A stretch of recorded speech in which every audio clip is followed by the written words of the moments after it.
જય શ્રી કૃષ્ણ ફ્રેન્ડ્સ, શું તમે જાણો છો કે તમારી રસોઈમાં રહેલી એક સિંગ તમને અનેક રોગો સામે રક્ષણ આપી શકે છે? જી હા, હું વાત કરી રહી છું સરગવાની સિંગની, એટલે કે ડ્રમસ્ટિક.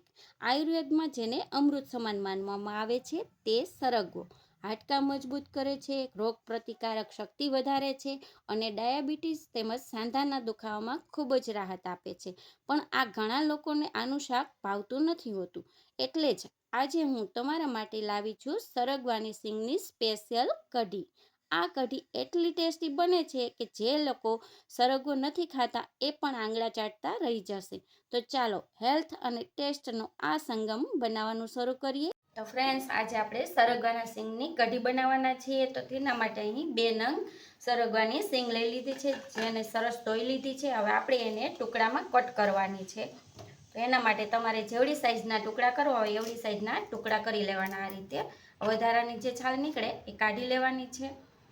સરગવાની સિંગ છે એ કેલ્શિયમનો ખજાનો છે, જેમાં દૂધ કરતાં પણ વધારે પ્રમાણમાં કેલ્શિયમ રહેલું હોય છે, જે સાંધાના દુખાવા માટે રામબાણ ઈલાજ છે. તો તમારે તમારી રસોઈમાં સરગવાની સિંગનો અચૂકથી ઉપયોગ કરવો જ જોઈએ. તો ચાલો પહેલાં આ છાલ આપણે બધી કાઢી લેશું, ત્યારબાદ આ સરગવાની સિંગ કટ કરી છે એને બાફવા મૂકવી લેશું આપણે. તો આપણે સરગવાને કટ કરી લીધો છે, તો કુકરમાં એને લઈ લેશું. સરગવાને બાફવાનો છે આપણે. આ રીતે ડૂબે એટલું જ પાણી નાખવાનું છે, ઝાઝું નથી નાખવાનું. અને થોડુંક અમથું નિમક નાખી દઈશું આપણે એમાં. ત્યારબાદ કુકરનું ઢાંકણ બંધ કરીને એક વિસલ આપણે કરી લેવાની છે. હજી કઢીમાં નાખશું ત્યારે પણ ઉકાળશું, એટલે ઝાઝી વિસલ નથી કરવાની. તો એક વિસલ આપણે કરી લેશું. ફ્રેન્ડ્સ, કઢીમાં નાખવા માટે અહીં વઘારમાં આપણે મરચાં 2 નંગ મેં કટ કરી લીધા છે, નાનો ટુકડો આદુનો છે અને લસણ લઈ લીધું છે. આમાં 5 થી 6 કળી અને લીમડો છે. તો સૌથી પહેલાં આ ત્રણેય આદુ, મરચાં અને લસણ એને ખાણીમાં લઈ લેવાનું છે અને અધકચરું આ રીતે ખાંડી લેવાનું છે. તો સરગવાની સિંગ બફાય ત્યાં સુધીમાં આપણે એ ખાંડી લેશું. અને હવે કઢી માટે આપણે છાશ યુઝ કરવાના છીએ. તો મીડિયમ ખાટી છાશ અહીં લીધી છે. તમારે અત્યારે હું 3 કપ જેટલી છાશ લઈ લઈશ. 1 કપ આવી રીતે 3 કપ છાશ લઈ લેશું. જો તમારે છાશ ન હોય તો દહીંની પણ છાશ બનાવીને કઢી બનાવી શકો છો. તો 3 કપ છાશ અહીં આપણે લઈ લીધી છે. તો છાશમાં આ કઢીમાં થિકનેસ આવે એના માટે ચણાનો ઝીણો લોટ આવે છે એ લેવાનો છે. તો અહીં ચણાનો લોટ આપણે એડ કરીશું. 3 ટેબલ સ્પૂન જેટલો આપણે ચણાનો લોટ એડ કર્યો છે. આ બધું ઝીણીથી સરસ ઝેરી લેવાનું છે. છાશમાં લોટ એકદમ મિક્સ થઈ જવો જોઈએ એ પ્રમાણે ઝેરી લેવાનું. હવે એક વિસલ થઈ ગઈ છે, તો ગેસ આપણે બંધ કરી દઈશું. અને આ છાશ ને ચણાના લોટને ઝેરી લઈશું. પછી આદુ મરચાંને ખાંડી લઈશું. ત્યારબાદ કઢીનો વઘાર કરીશું. તો છાશ અને ચણાના લોટને સરસ આપણે ઝેરી લીધું છે અને આદુ મરચાં અને લસણને પણ ખાંડી લીધું છે અધકચરું. અહીં સરગવાની સિંગ પણ સરસ બફાઈ ગઈ છે. તો હવે વઘાર કરવા માટે એક વાસણ લઈ લેવાનું. તમારે ગેસની ફ્લેમ ચાલુ કરીશું. વઘાર કરવા માટે તેલ આપણે લેવાનું છે.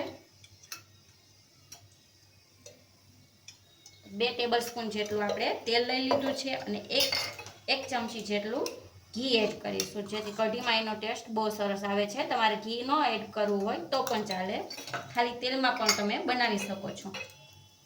તો બસ આ તેલ અને ઘીને આપણે ગરમ થવા દેશું.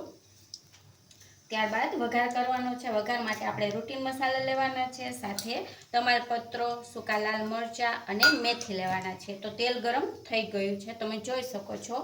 અહીં થોડીક મેથી લીધી છે, અડધી ચમચી જેટલી. ગેસની ફ્લેમ સ્લો કરી નાખીશું આપણે. તો ફ્રેન્ડ્સ, મેથી છે એ પાચન માટે ખૂબ જ બેસ્ટ છે અને છાશ એ પાચન શક્તિ સુધારે છે. રાઈ એડ કરી દઈશું. જીરું એડ કરી દઈશું, અડધી ટીસ્પૂન જેટલું બંને એડ કર્યું છે.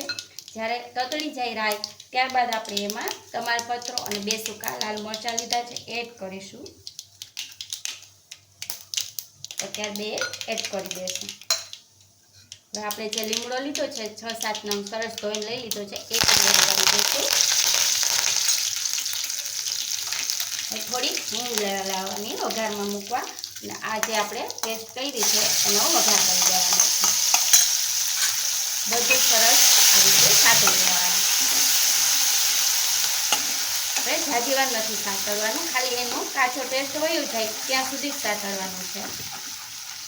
હવે ગેસની ફ્લેમ મીડિયમ કરી નાખીશું. અડધી મિનિટ જેટલો ટાઈમ લાગશે. આ રીતે સતત હલાવતું રહેવું. આપણે રૂટીન કઢી બનાવતા જ હોઈએ છીએ, પણ આ સરગવાની કઢી છે એનો ટેસ્ટ તો બહુ સરસ આવે છે. તમે એકવાર જરૂરથી ટ્રાય કરી જોજો, સરસ બને છે. જો સરસ સતળાઈ ગયું છે. હવે જે આપણે છાશ બનાવી રાખી છે એ એડ કરી દેવાની.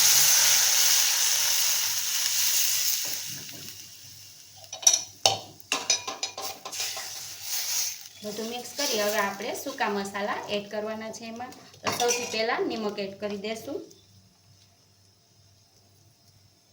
1 ટીસ્પૂન જેટલું નિમક એડ કરી દઈશું આપણે. અડધી ટીસ્પૂન જેટલી હળદર, 1 ટીસ્પૂન જેટલું ધાણા જીરું પાવડર,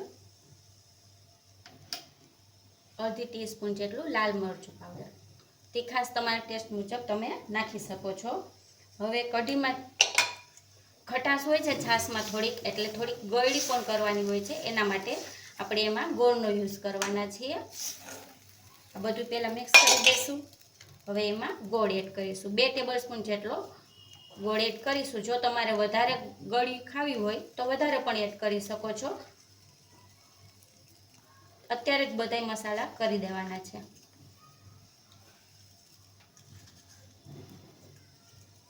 બસ હવે આ બધું સરસ ઉકળવા દેવાનું છે.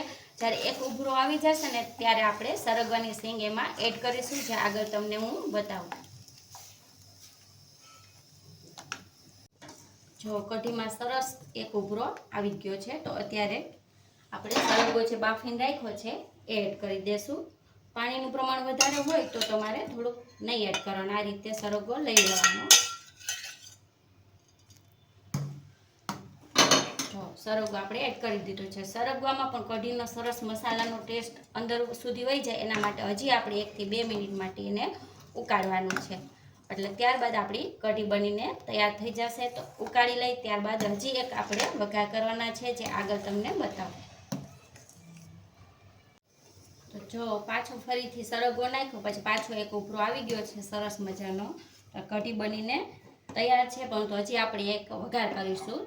કઢાઈને સાઈડમાં લઈ લઈશું.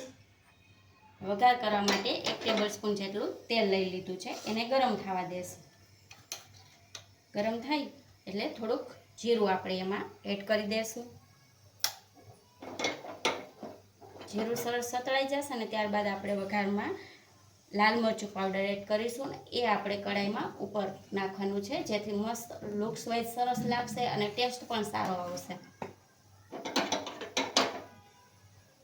ફ્રેન્ડ્સ, તમારે કઢીમાં સરગવો વધારે નાખવો હોય, જો ઘરમાં બધાને વધારે ભાવતો તો વધારે પણ તમે નાખી શકો છો, વધારે ઓછો કરી શકો છો. એનાથી ટેસ્ટમાં કોઈ ફેર નહીં પડે.